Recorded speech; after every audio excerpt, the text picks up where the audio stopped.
Joe, are you recording yet? There we go. Okay. Yeah, for those who are not familiar, Cheve was discovered relatively recently in the grand history of caving in 1986. So we're just into 37 years of work there, and so I'm going to give you a bit of the highlights of what's been going on recently and why it's of some significance. See if I can hit this page advance here. Okay. There we go. Are we seeing the page advance? You got the map of Mexico there? Everybody seeing that? Yes. Okay, yes, cool. Looks good. Right. So, some people are familiar perhaps with northern Mexico. Golondrinas, for example, was always a tag favorite for like Christmas break and things like that. And as you get further south, which is a lot longer drive from the U.S., you get into the two predominant, very deep cave systems that are still being worked in Mexico. You have Sistema Huautla and Sistema Cheve. Those who've never worked there, they have their own significant characteristics. I won't say anything further than this. But here's here's a very short clip that came out of a Nat Geo film a year ago called The Deepest Cave. It's on Disney Plus. You can still see it. Hopefully you guys are going to hear the sound and see the movie here.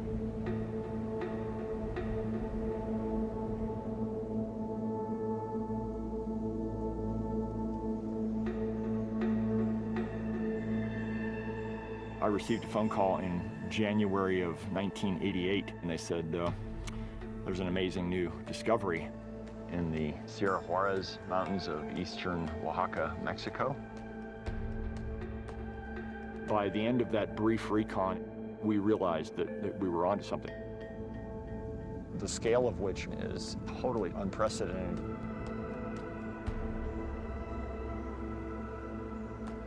There's a massive entrance at the top of the mountain and an exit at the bottom where the river flows out over 9,000 feet vertically below. That makes Cheve the deepest cave on Earth in theory. Whether a human can go through or not, that's what we're here to determine.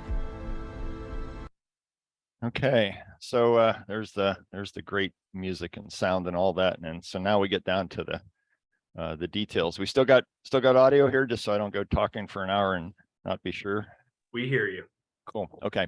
All right. So for those who have never been there, and there's been a lot of cavers here, tag cavers that have been down here over the years, the entrance is way the heck up there. It's almost 10,000 feet elevation, and that is what gives it the shot at potentially being the deepest cave in the world. The entrance is big. You could fly a 747 into it. It gets bigger as you go further in.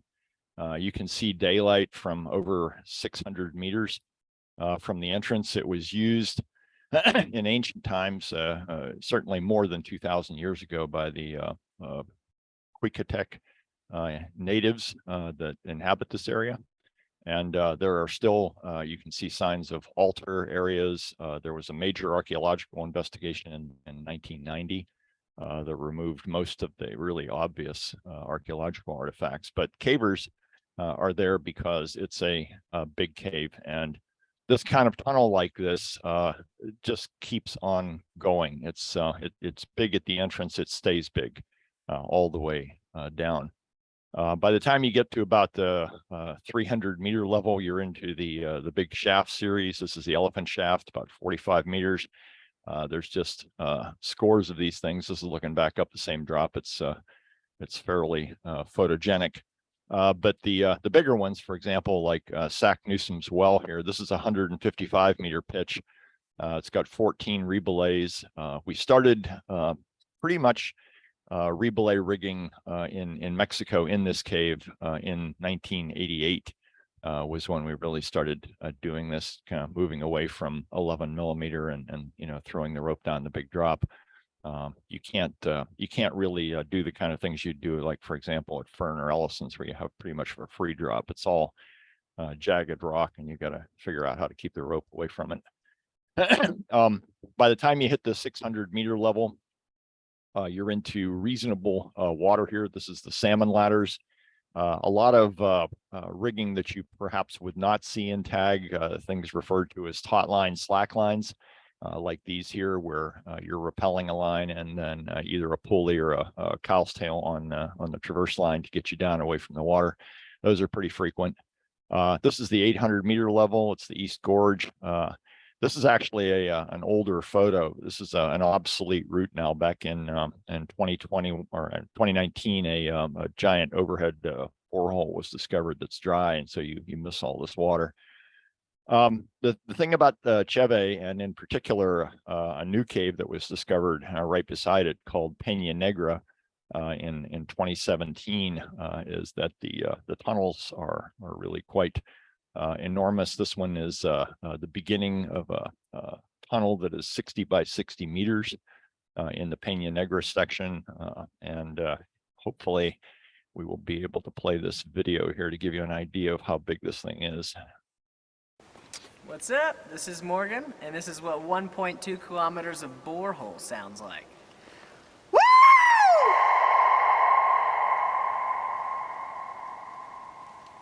Not bad. So hopefully that video played. So here's the thing about caves that, especially something like Huautla or in very much in the case of Cheve, is that it's very hard for people to grasp the scale of the cave. If you were to go to Rongbuk Monastery on the north side of Everest, this is the Chinese side, and look up, you would realize the massive nature of Everest. In fact, if you were trying to climb it, you would hike for another 5 days before you even hit the snow line in this photograph. And in the process of doing that, you would become acclimated to the fact that this is a really massive object. Well, a while back, we kind of tried to compare these two, and so you see Everest on top, and there's a cross section putting the Cheve system as the pieces are assembled now that we know. And you can see that basically you're traversing twice the distance you would to get to the summit of Everest, and the same vertical distance. The big difference is that when you're done with an expedition, you have to basically climb Everest in reverse to get out. And there's a lot of pieces that are shown here on the puzzle, each one of which is the result of many expeditions to each one of those locations. You can't do these as a day trip or even a week trip. It's the typical projects down there run anywhere from 2 to 4 months in length to get anything done at all. We normally have crews when we're working Cheve, anywhere from 35 to 40 people on site at any given time. Again, 2 months would be the short end, 4 months would be the long end of a project. And sometimes we'll have people rotating out every 6 weeks to 8 weeks or something like that. So you'd see crew rotations. But this is a typical size team that you need, and you'll get the understanding why as you move a little further down here. There's a lot of gear involved in Cheve. Right now, we have more than 12,000 meters of rope rigged in the cave. That's actually rigged on drops and traverses. So, in US numbers, it's greater than 40,000 feet of rope rigged. Long ago, we got away from buying freeze-dried food and started trying to engineer our own high-calorie food from bulk dried foods and freeze-dried bulk foods. And so now we will mix all that up traditionally in base camp, using anywhere from half a dozen to 10 different constituents that go into either a breakfast mix or a dinner mix. And then you pack these. Previously, we were using Nalgene bottles. The HDPE versions seem to have a problem with high altitude UV light. We were getting periodic cracking of these. So we've switched to using Darren drums in most cases, and they've worked really well. The only problem with those is they have a problem underwater with buckling if you go deeper than about 10 meters underwater. This is current Cheve base camp. It's up at almost 10,000 feet elevation. Ocote pine, very similar to ponderosa pine in the U.S. And this is a typical morning when you're there. You might look at this here and you say, well, wait a minute, that's not the size of that crew that you just showed there a minute ago. And the reason for that is that typically more than half, somewhere closer to 2/3 of the entire team is at underground camps at any given time, and they rotate out to have base camp R&R time before they regear and go back down. So typically you'll have a morning meeting to assess who needs to do what. And the important thing to understand here that you'll get a gist for in a second is that these people walking off here, they're not going, in general, they're not going to the front. They are transporting to the nearest waypoint that's going to be picked up by people who are already in the cave. And so what happens is the people who are out in front will be sending back their requests, and then that affects the entire pyramid chain of logistics to bring stuff in. So as I mentioned, you can't get to the end of this cave in a day. In fact, right now, a typical person coming in fresh with a pack is going to take between 5 and 6 days of travel from the entrance to get to the limit of exploration. So we have a series of underground camps established. It would be ineffective for you to carry your own gear between camps. So we have common sleep sets, cook sets, everything like that is already provided at each of the underground camps. What you bring are your cave clothes to get out of your wet stuff if you've been in the river or in a waterfall. So here's the current layout for Cheve. There are 7 underground camps. These are in series, they're in a row. You have to go from one to the other. Occasionally, if you're underloaded, you might be able to skip one. But in general, you never really go anywhere underground without a load, just because there's too much stuff to move both in and out. The limit of exploration carry just shy of 12,000 meters, 12 kilometers from the entrance traverse at a depth of 1,500 meters. And so this is where I think things diverge quite a bit from other projects that I've worked on.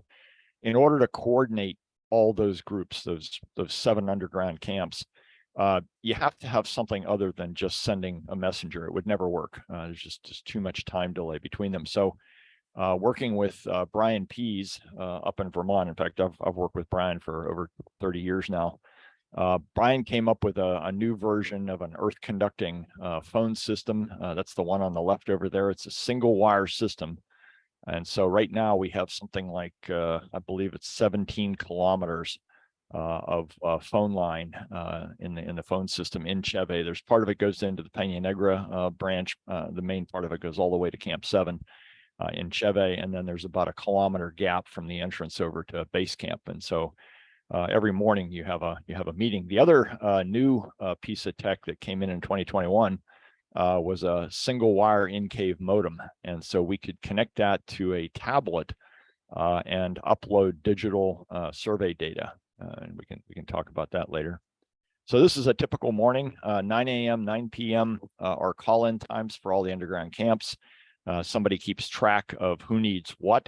And then we construct a table that shows where everybody is at any given time. And so if you're not used to working in a place where you got multiple underground camps, the one thing to keep in mind is that you might get tired and you say, hey, our group of 4 or 5, we're going to move from camp 3 to camp 2. Well, you don't want to do that without checking in with base camp. You know, it's kind of like the Expedia.com of the underground. You need to make sure that there isn't a group of 4 or 5 who are coming from camp 1 going to camp 2, and you both arrive at the same time and there's only half enough sleeping bags for everybody to sleep in. So the old hot bedding trick really doesn't work. It's been tried many times. We use this chart to take care of all this. This is all digitized later on as well, but this is the go chart when you get into the mission control. And so every morning, 9 a.m. or 9 p.m., somebody at these underground camps, camp 1 is at 400 meters down. They're having dinner or breakfast. Camp 2, camp 3. The interesting thing for anybody who's online who's actually been to Cheve, Camp 3 was originally considered to be the end of the world. It was an extremely long trip to get out there. I've seen lots of people get what Bill Steele used to call the rapture, where they would get out there and get into their camp clothes and they just kind of stare off at the wall because what was going on in the back of their mind is they were thinking about how they were going to get out because there were so many drops to climb. There's over 250 vertical pitches in Cheve, and you might be able to remember part of them, but there's a lot of them. And then if you were to go the traditional route for 30 years, below Camp 3, there is an underground river that takes you down to a sump, the first sump in Cheve. Joe, am I still coming through live here? Yes, you're okay, good. Okay. I'm just kidding. I've heard stories of people doing an entire lecture and then finding out that it was disconnected in the middle. So periodically, we should check in. So there have been several places where dives have been conducted in Sistema Cheve. The first one was the Cheve sump, and then there's the main sump in J2, which is a parallel system. And the first dive that was done in Cheve in 91, as well as in 2003 and 2006 in J2, we all used these composite high pressure tank technology that I first built back in 1981 for a push on the San Agustin sump. And you can actually see that over there on the right. You'll notice the carbide cap lamp there kind of gives it away. But those were fiberglass epoxy back in those days. Around 2000, we switched to carbon tanks, much lighter, running pressures around 6,500 psi for those of you who are in scuba. 2009, we switched to the very compact Poseidon Mark VI, which we designed with Poseidon. And that was used in the J2 Sump 2 and Sump 4 pushes. This was the 2013 version. This was a 6.5 hour duration rig, and then side mount bailouts. These are 6.8 liter tanks at 6,500 psi. And hopefully this video here will play for us.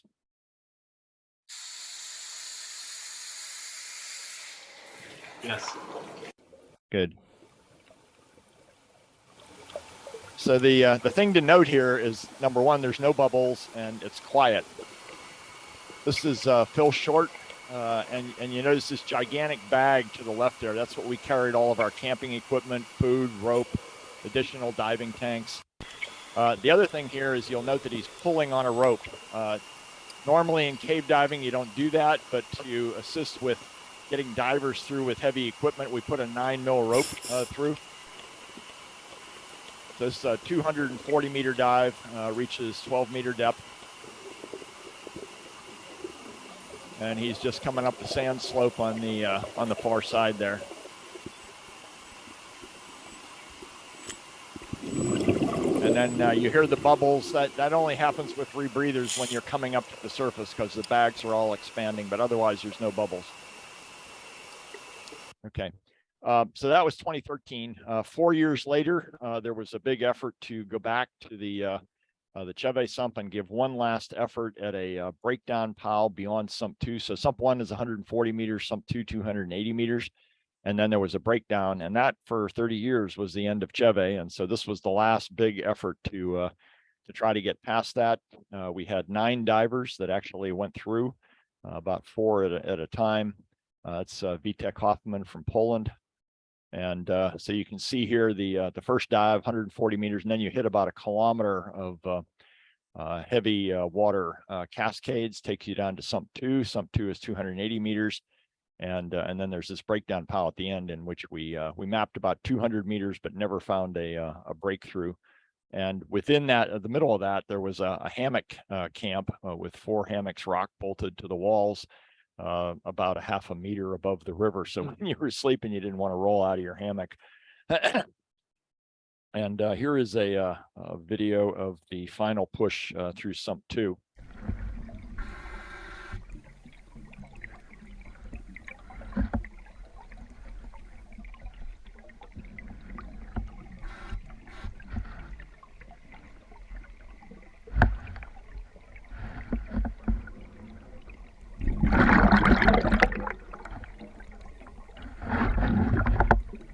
from a cave diving standpoint, this really isn't that much of a deal.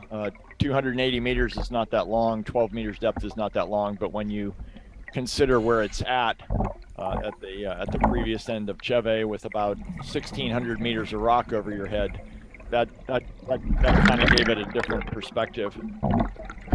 Okay, so the end of 2017, we really didn't get anywhere in Cheve. The little green marks there, if you can see those, was the entire advancement of that effort. However, during that same project, a guy from West Virginia by the name of Corey Hackley located a new entrance about 3 kilometers east of Cheve, which later became known as the Peña Negra.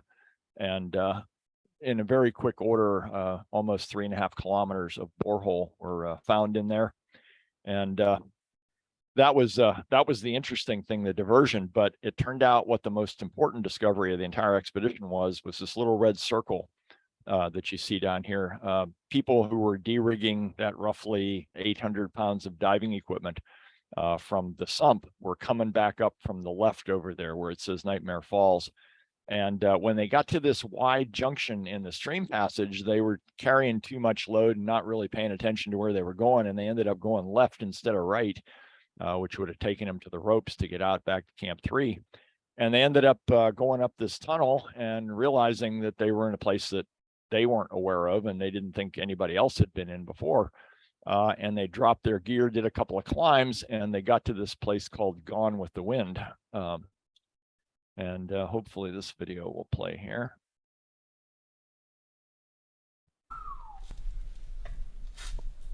Yes. Wow, man, that is cool. The way out. Yeah. To the resurgence. The way out to something. Is that air's going somewhere? It's going somewhere. All right, so you get the idea. The important thing there is that when we left Camp 3, all of the wind that had been blowing into Cheve, and the wind almost invariably is constantly being sucked inward, unlike, for example, some of the caves in Huautla where you get a diurnal 12-hour cycle where it blows in during the morning, blows out during the afternoon. Cheve always seems to take air. In 2019, we broke through that breakdown complex and into a long tunnel called Purgatory Borehole. And in 2021, at the end of that, we established Camp 5. Camp 5 because Camp 4 had already been taken directly below these guys, about 150 meters vertically lower in the river tunnel. So we're in a high, dry breakdown tunnel up here. And again, you know, the ground was pretty rough, so people were half in hammocks, half on the ground. Beyond that, continuous breakdown. We spent 2.5 months in 2021 just trying to weasel our way through a complex that lasted over 500 meters and vertically over 100 meters worth of movement. Ultimately, we popped out in the roof in this tunnel here that was called, I can't even remember what it was called, but it was Camp 5.5 because it wasn't quite far enough to be another full number camp. Beyond Camp 5, it was all rocky, did have a lot of formations on the wall, but it made a very nice advanced base. Beyond that, something you rarely see in Cheve, a lot of antedite crystals, in this particular case, some that had drawn in iron-based compounds to make the stems red, quite rare. About 1.5 kilometers beyond Camp 5, we set Camp 6 in the beginning of a major borehole that would go on for 20 more kilometers in 2021. And so this was at that time the most remote camp we had set.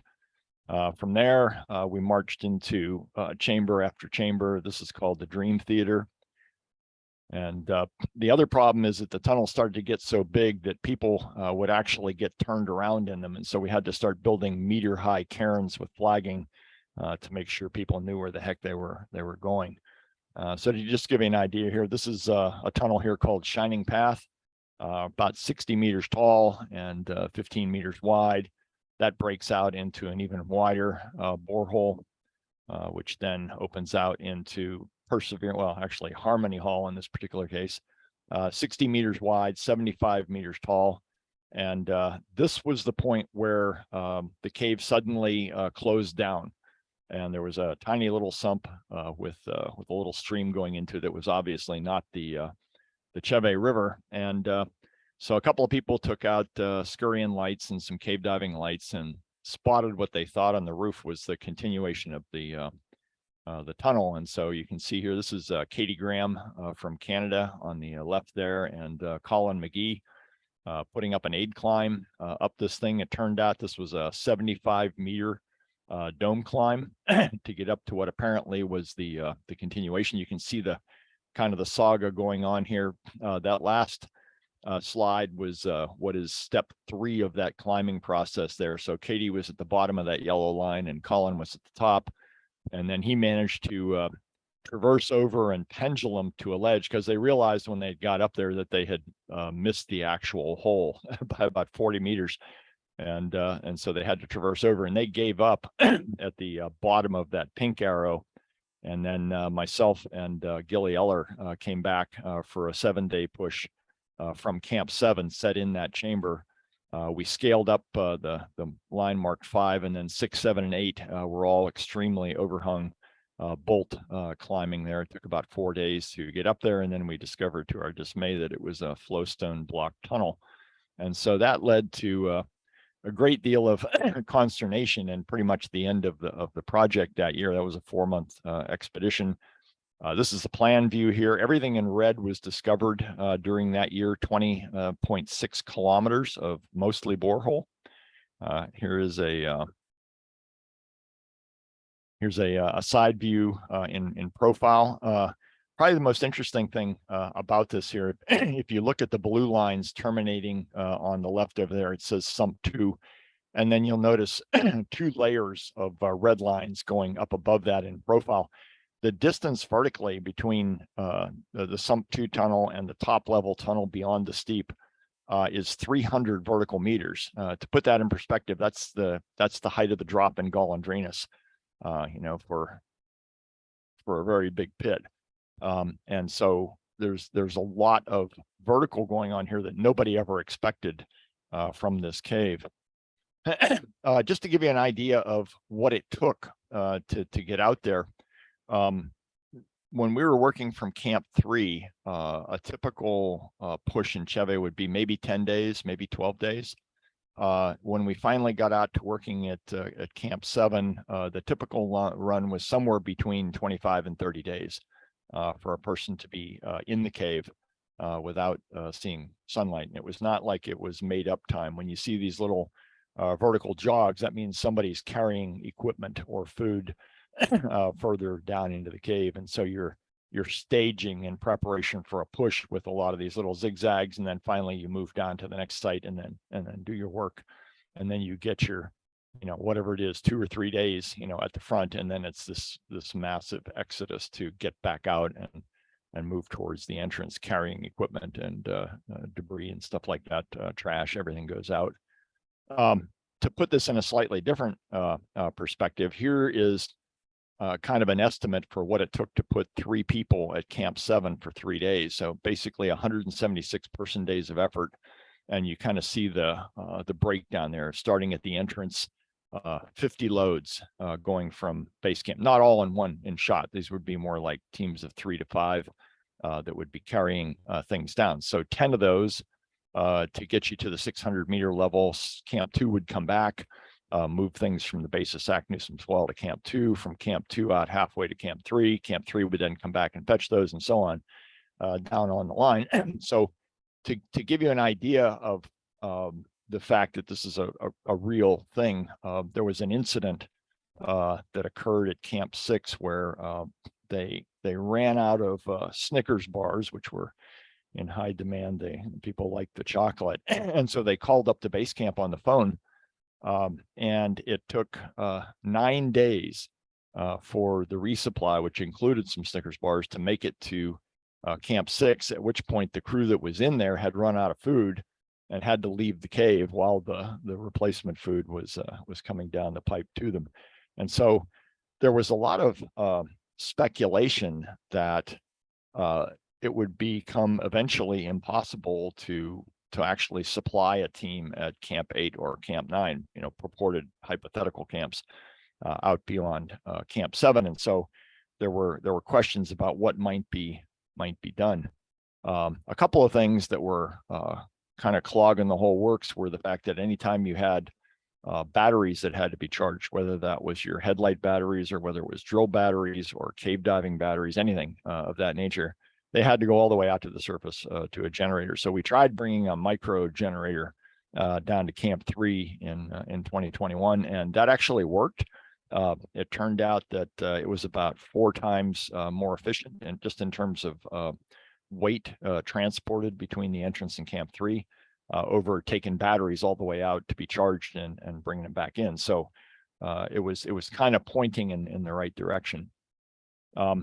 So here's the status of the cave in 2021.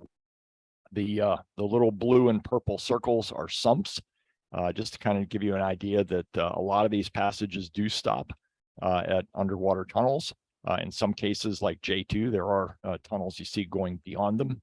And we didn't feel that Cheve had actually stopped at a sump. There was too much wind going down that tunnel, and we didn't really quite understand why we were seeing the behavior until this year. And so here's an interesting little chronology piece that Bev Shade put together. In each of these years, the red stuff is what's new. And so you see 2017, that was the big dive year in Cheve. The real change was the discovery of the Peña Negra. 2018, there was the gigantic breakout in Peña Negra, over 17 kilometers of borehole discovered on that one expedition. 2019, not so much. 2021, the gigantic home run with 21 kilometers of cave discovered in red there. 22, we were really kind of working the top end of Cheve and some other stuff that I'll come to in just a minute. And then 2023, so this is just 3 months old now, there was an 8-kilometer breakout above Camp 7. And it was interesting in a sense that I'll show you in a second here. So here is a slightly different view of that in plan view. The Cheve breakout is in red over there. So this is about 150 meters starting above Camp 7, above the maze that we had before down there. Over to the left, there's something called Cueva Palomora, which I'll come back to in a minute. And there's another one called Osto Alegria over to the left of that, which I'll also come back to. The big discovery this past January was the fact that the Mexican Geographic Service published new geology maps for the Sierra Juarez and the Sierra Mazateca. And if you look at this carefully over here, there's a red set of lines under this place that says San Miguel Santa Flor. That's Cheve, as it was known at the end of 2021. And you'll notice this dotted line going east-west. That's a strike slip fault. And also the limestone, which is kind of yellow-green over to the center of the page here, stops abruptly at that point. And so we finally had an understanding of why Cheve just hit the wall when we got to Camp 7. And so the effort in 2023 was to see if there was some way that we could somehow get east of this. The other thing that was really quite amazing in this map is this red line in the center is J2. That was what was pushed in 2013, wraps around, and at the very end of that is that 630-meter dive in Sump 4, where we popped out and found 300 meters of air-filled tunnel on the other side, but we're not able to push that. And just under that, there's a red squiggle line right on this fault that says Hermosa 2. That is Cueva Palomora. And so all of this is in a very interesting geological setting at this point. Here's a side view looking east. Joe, are you guys still hearing me? Just Yes, we are. sanity check here. Okay. So we're cutting slice straight through the mountain here. These dotted squares that you see here are 500 vertical meters. Okay, so 2 of them is a kilometer depth. The real surprise in this whole thing is on the right-hand side. The red goes up almost 400 vertical meters above Camp 7B, which in itself is over 250 meters above where the Cheve sump is. So suddenly this whole cave has become a vertical labyrinth that has gone up almost 600 meters vertically above the Cheve sumps. And all of this has been climbed from below. The other huge discovery is that these white caves that you see on top there, all in a day's work and Shortcut Cave, were discovered in San Miguel, Santa Flor, in the riverbed of an arroyo that runs through town. In fact, the all in a day's work dot that you see there was only 5 minutes from our field house in town. And the locals took us to this because we had told them that, you know, if there were entrances that connected to Cheve, they almost certainly would be blowing air. And they got this funny look on their face and they said, well, you might want to see some places that we know about. And that was one of them. And so I'll go to the next slide. And so what they meant by blowing hole was what you see there next to the hammer at the left. So it was like 4 inches in diameter, but indeed it was blowing air pretty hard out. And so over here on the right, you see Corey Hackley and Mike Frazier having done a little excavation to get into that. And I'm hoping that this movie will play here. This is the entrance crawl just beyond that fissure that you see there.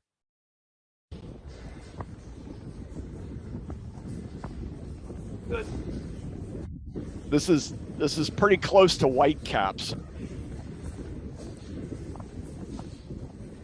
So the locals weren't kidding when they said there was air blowing out of the cave. So right now, that cave is within 50 meters of known tunnel in the end of Cueva Cheve, and the lead crew stopped at about a 25-meter vertical pitch with the air blowing out. The other big saga that played out in 2023 is this cave that has been known for a long time, called Cueva Palomora. You can see it was known as early as 1992. Some old cavers, maybe some of you know, Don Coons, Peter Bosted, Stan Allison, Matt Oliphant. This was up the valley from Cueva Charco. It was a completely unimpressive entrance. In fact, the squeeze going in the entrance isn't more than about a half a meter in diameter. And it's, you know, it's in a little dirt-filled sink, not exactly what you'd call an impressive cave entrance. And they gave up at a depth of 142 meters where the tunnel is labeled as too tight, and it definitely was too tight. There's no way a human was going to fit through that. And everything changed in 2021 when we mentioned this to a couple of people in Cheve Base Camp as something that might be worth going to look at, and they went back to look, and then they came back and got some more modern tools and kept on going. And it's still not exactly what you'd call a big cave, but it is relentless in the fact that you hit vertical shafts. Usually they'll go anywhere from 50 to maybe 100 meters in terms of vertical descent. And then you'll hit what the Europeans euphemistically refer to as meanders, which really means a tight squeeze where someone like myself would have to take my harness off to get through. And then you pop into another pit series, like over here on the right.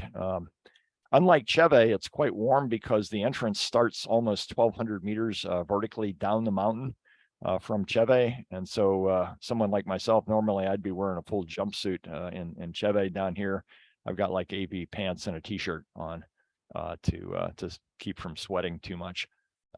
We've established in 2022, we had 2 underground camps. The deepest was 340 meters. Again, not very much by Mexican caving standards, but because of the difficulty in getting through the tight passage, this felt, you know, fairly remote to get there. Not much in the way of flat spaces, so everybody's in hammocks. Here's a map. You probably won't be able to see it too well on the left, though, but it got down to 368 meters deep in 2022. We shot a Disto X down another 7 meters to get 375. And Camp 2 is almost at the bottom of that map. Well, 2023, you can see Camp 2 is like less than halfway to the bottom of the cave. We repeated this process of pit meander all the way down, established a third camp at 610 meters, got all the way down to 734 meters, which and today, you know, that's not That's not exactly a spectacularly deep cave. It would have been 30 years ago, but the position of it is really what is the exciting part here. So if you're seeing this now, this is a south-looking profile cut through the mountain. You can see Cheve off to the right there. All those red tunnels going upwards from Camp 7. And importantly, there's one called SLG that is headed east and goes almost a half a kilometer to the east of Cheve. And then over there is Palomora. And so the crazy thing is the end of Palomora now is level with the end of J2 beyond the 600-meter dive that was done back in 2013. And it has spectacular airflow coming out from the bottom. And it has that in common with this SLG tunnel, which, unlike almost every other tunnel in Cheve, this one is pushing air out instead of sucking air in. And so the conclusion is that between these two tunnels, both of which have air pushing out from them, there is some missing piece of the mystery that is in between. And the conjecture is that it is the northerly continuation of this massive Peña Negra tunnel that got lost back in 2019 at a breakdown pile. And so if that is true, both of these caves are poised to pop into very large borehole, the biggest in Cheve, because that's the character of the Peña Negra. It's the upper, very ancient super cave that rides above Cheve in the strata, which got lost all the way back by near Camp 2 back in 2019. If that does pick up and go beyond, then it gives us a corridor, if you will, to follow down towards the Charco Sump. And so if you're doing the math here, Cheve is 1,500 meters deep already, 1,530. And so if you add 150 to get down to the level of Palomora today, plus 670 to get to the Charco Sump, you're looking at a cave that is already 2,400 meters deep. It can go, in theory, another 330 beyond that to reach 2,730 meters. So this is the long range game, is to piece that all together. There was one other big discovery in 2023. It's called Osto Alegria. Osto is Quiquetec for deep shaft. Alegria means happiness. And that's what Mike Fraser had when he discovered the entrance. It's a 218 meter entrance. It's not free fall, but it is sheer. There is no place you can get off rope all the way down. Currently, it has about 8 reblaves, I believe. And then when you hit the bottom of that, you're roughly at halfway to the known depth of the cave. It is now 380 meters. If our estimates are correct, it's somewhere between 300 and 400 meters above where the Cheve River ought to be at that point. This cave is around 2.5 kilometers to the north of the other caves that I was talking about on the area around the San Miguel village. And so the advantage of this is that if it does connect to the Cheve River, it puts us way north of anything that we've ever had before, and gives us a potentially rapid way into the deep parts of the cave system. Same that the others will do if they connect. So right now, the plans are to leave Austin on March 1st. We'll be there for 9 weeks, coming back the end of the first week of May. And if we're lucky, we'll link up Cheve, the Cueva Palomora, J2, and maybe we'll get partway down to the Charco Sump and then see what happens. So that is kind of a quick summary of 37 years worth of work. And if there's any questions, I'd be happy to answer. Q&A, go. That was so good. Thank you, Bill. That was awesome. Just extraordinary. It's so good. Yeah. I have a question. How sorry, it's Mickey, by the way. Sure. How many more years exploration do you think this has? I mean, obviously it would be ideal if you're tying this all in, in 2024, that would be amazing. But do you think it has potential for more expeditions in the following years? And also, what kind of caver is best suited for this type of expedition? Because it's interesting, like it seems like there can only be a select few that go out into the forefront and the frontier, but there must be a lot of people that are just lugging bags. Is that so? Yeah, we try to avoid what you might call elitism.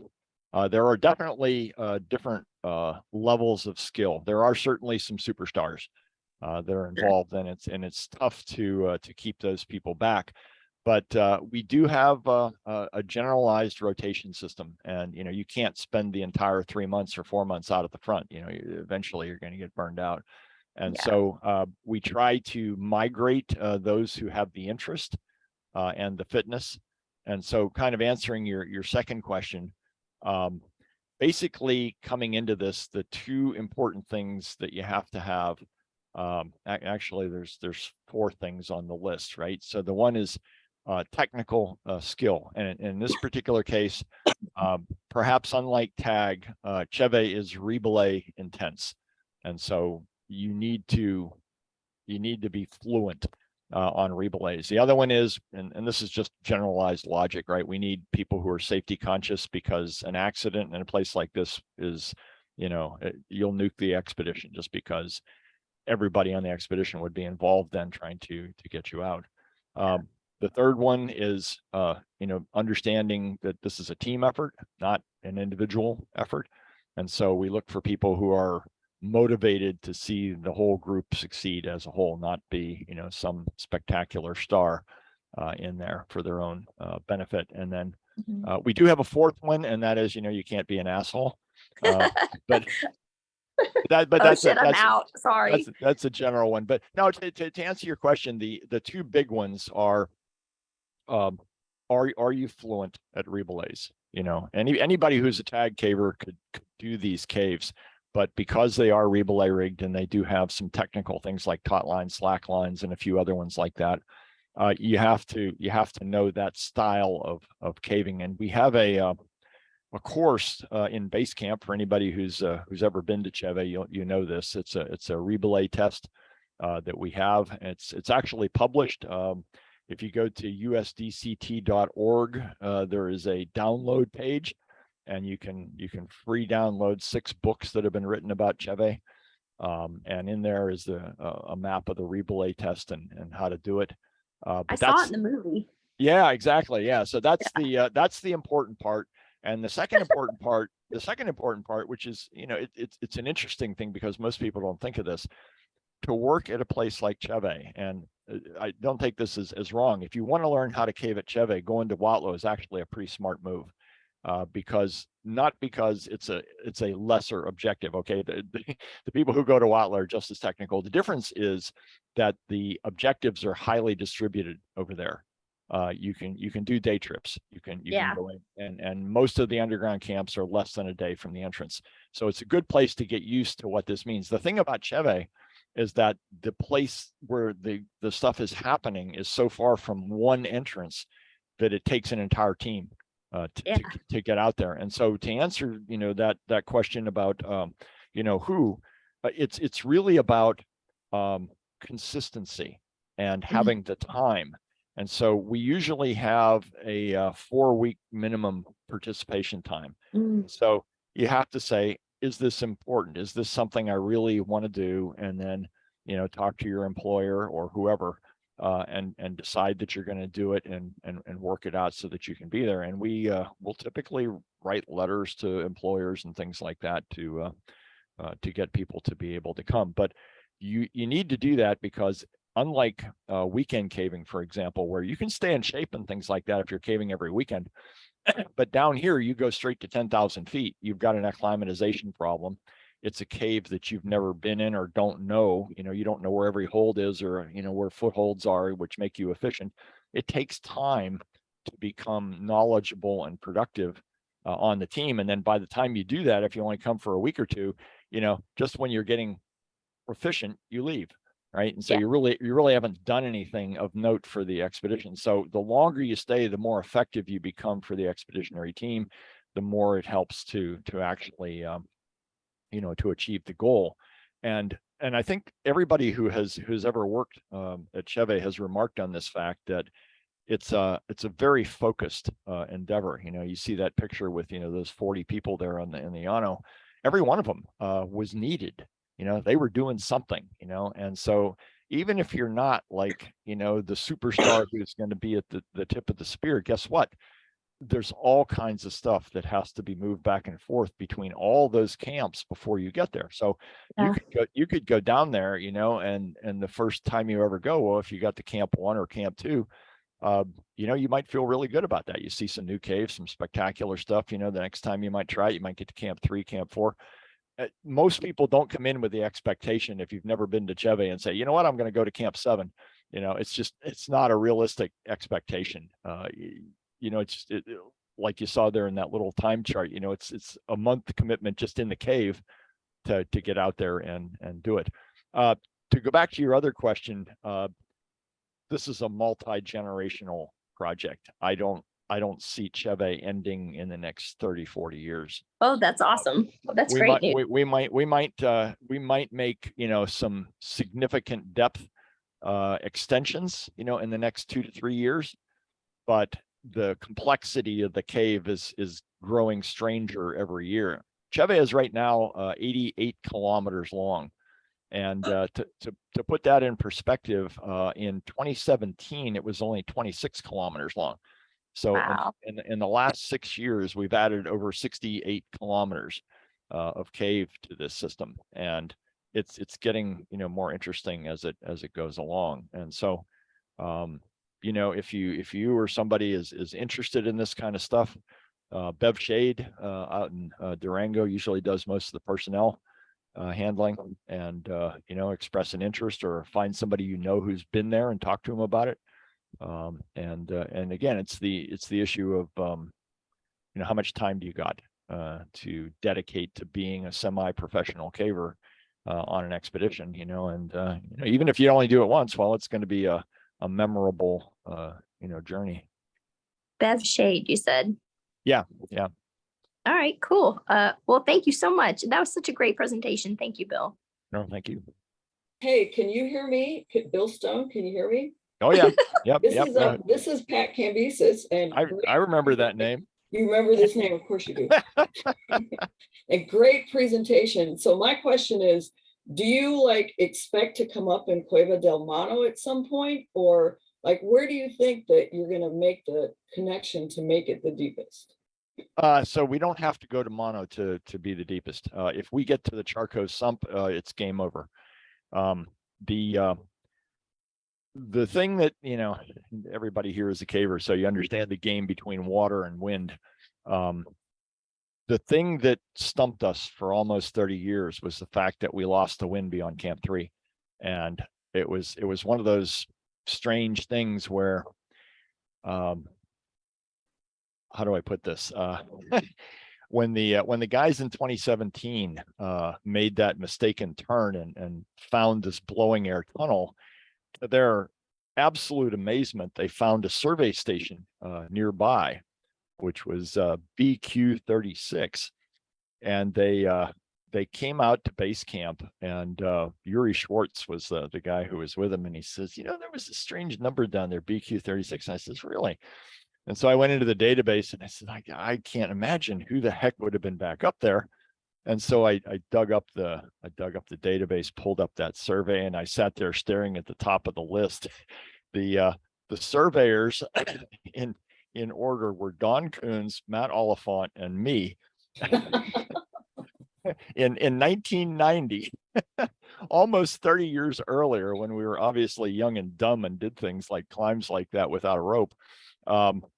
But we had stopped, and in the survey notes, it said strong wind blowing out, and nobody ever did anything about it because it was in this tiny little bedrock tunnel that there was no way we were gonna be able to get through there, even with, you know, caving tools of those days. But of course, caving tools have changed a lot since then. And in 2018, Sean Lewis went back there with Yuri and a couple other people, and they spent 2 weeks at that one place and punched through. and got into a breakdown maze. And at the end of that year, we were about 200 meters into this breakdown pile. Sean felt sure he knew the way on. We ran out of time and then came back in 2019.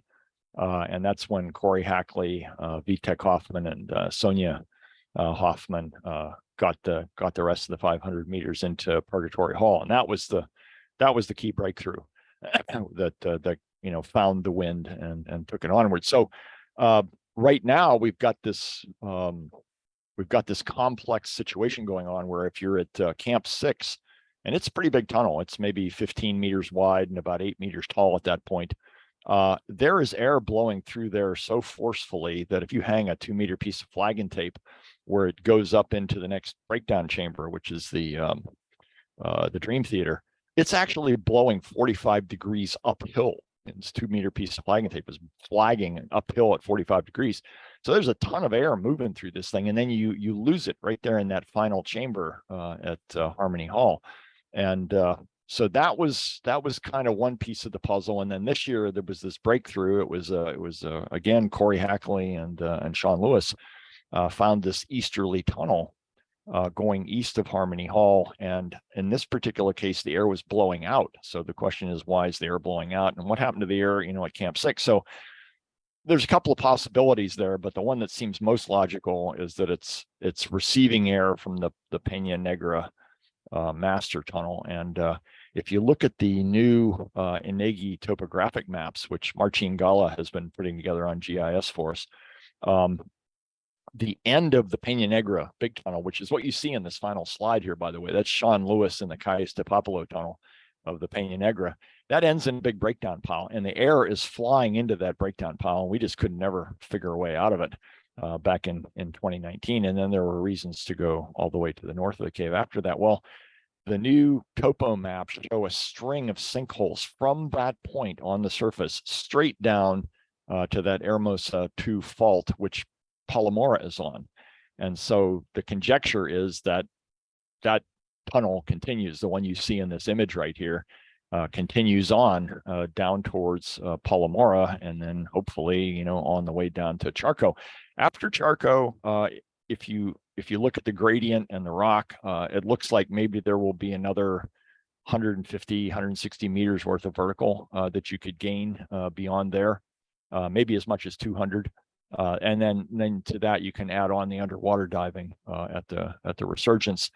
There's one other piece of data that is of interest, and that was back in 2001. Rick Stanton and Jason Mallinson were diving the southern sump in Cueva de la Mano, and they got about 400 meters in at 30 meters down, and the whole Cheve River was coming through this breakdown pile that they couldn't find a way through. And so that kind of put an end to the diving. But directly above that sump, this is about 2.5 kilometers directly south into the mountain from the Resurgence, there was a dome going up.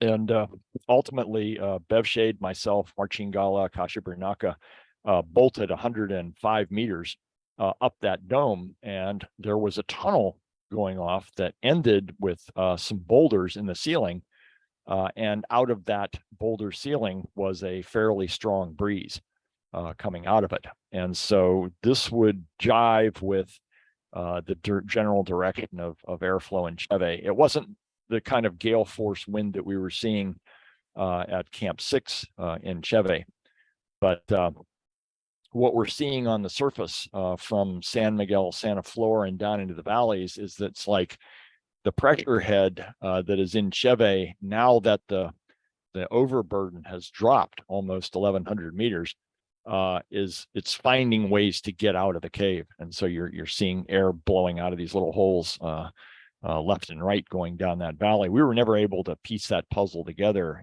back in the 1990s, but now you see something and go, oh, okay, I get it. And we have the technology to get through these tiny little things now and into, drops that are passable, and then off to the races you go. It's not necessarily going to be as big as something like Costa Alegria. That was a lucky find for Mike Frazier. That guy's had a banner year. They did a 247 meter drop in November last year, and then this 218 here this April. those things are eventually going to drop in, and how the airflow gets affected by that, who knows. Hopefully we get down and we see charco coming in as an infeeder, go upstream, find the sump, dive that, tie that in, and then go north. Probably there'll be more diving. It's just hard to say. I think the one thing that came out of this whole thing is that there's more vertical levels to Cheve than people had previously thought. Absolutely. Thanks, Bill. And like I said, great talk.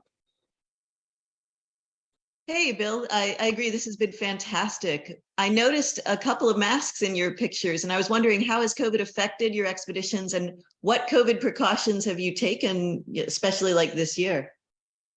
This year, not so much. 2020, we canceled the expedition, and other people did too, like Huautla. But 2021 came around, and we had been planning that for 2 years, and it was like, okay, let's be pragmatic about this. What safety procedures could we do that would help us? And the big one that we ended up with, beside masks and the whole ubiquitous hand sanitizer stations and all that kind of stuff, was we split the arriving team into 4 pods that stayed by themselves. And so anytime they got within 5 meters of another person, they had a mask on. They were always washing their hands. And then we actually had segregated underground camps. So if you came in and you formed a pod of 6 to 8 people, if you were new and you hadn't been there, for the gestation period, you would go to camp 1 and you'd be on one side of the chamber. And then the crew had already been acclimated and cleared, they'd been on site past 10 days.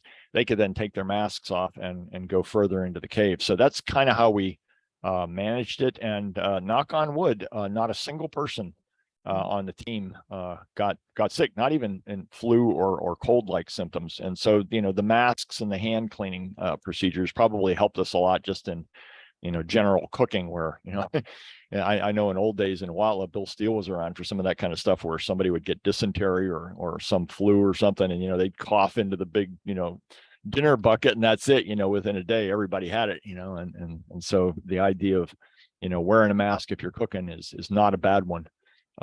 And we still do that for the kitchen on surface base camp.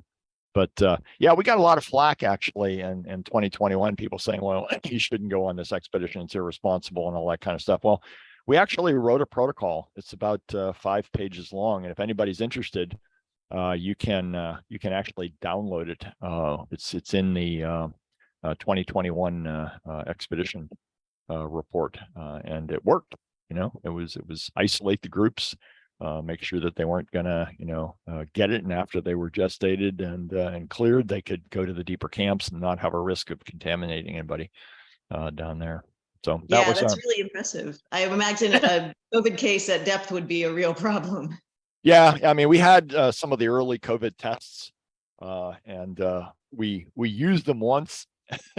And there was a false positive, and everybody panicked. And then about 45 minutes later, they redid the test twice more times, and it came up negative. So it was a little bit of a scare there. But that person obviously didn't have it after a couple of days, and so we assumed the second test was correct. We also, when we went into town, we were always wearing masks, and the locals were actually pretty understanding of that. We told them we wouldn't come to town any more than we absolutely needed to get vegetables and things like that from the market, and so it worked out okay all around. Nice, thank you. What other questions do we have?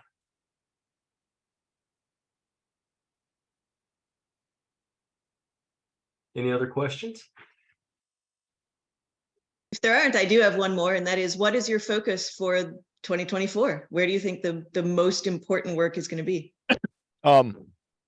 Yeah, so right now it's those last 3 things that I mentioned. There's going to be a group of about 10 to 12 that will be going to Palomora. It's one of these things where you can spend an entire expedition going a certain distance. You're struggling to find the way or rig it or get supplies, but once it's there, it's like, oh well, you can do that in 2, 3, 4, 5 hours, whatever, to go between one camp and another. So we believe that we can be at the exploration front now, probably within 2 days of arrival, stalking the cave and then going straight for it to see what's going to happen there. The other people are all excited about this this other cave that's very close to the village called All in a Day's Work. It's tight, it's very windy, but it does come within 50 meters of known tunnels right above Camp 7. And so if that connection is made, the plan is to put nominally Camp 8 out in that eastern tunnel that is headed towards this hypothetical connection with the Peña Negra. So those are the two primary objectives. And then the third one is putting a camp down at the bottom of that Osto Alegria, the one with the 218-meter entrance drop. And that's enough work right there to keep everybody focused for 2.5 months. It sounds like it. So you're not pushing back to Camp 7 for now. You're going to focus on the possible backdoors. Everybody that was on the trip this year that was down there believes that it's inevitable. And so we are not even going to Cheve this year. Awesome. Yeah.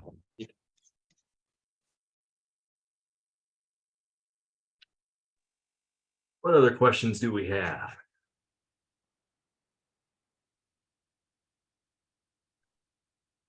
And Joel says, thanks so much.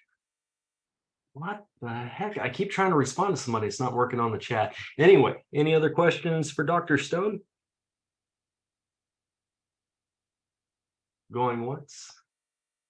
Going twice? Bill, before you go, and it's your option whether you go or stay, I have a little bit more to go over with a membership. I'm inviting you to the Tag Fall Cave-In. If you take me up on that, just let me know. You'll be my guest. That's the Columbus Day weekend this year. All right, I appreciate that very much. And for all those for you who have been to Cheve in the past, thank you for your help, and thanks to DCG for helping out as well in helping to sponsor some of these projects. It's been very well appreciated on all parts. Thank you, Bill, and frankly, we're just so excited to have you on the call tonight. This is really awesome. It really was amazing. Thank you so much. What an incredible adventure you guys are on. All right, I'm going to go ahead and stop the recording.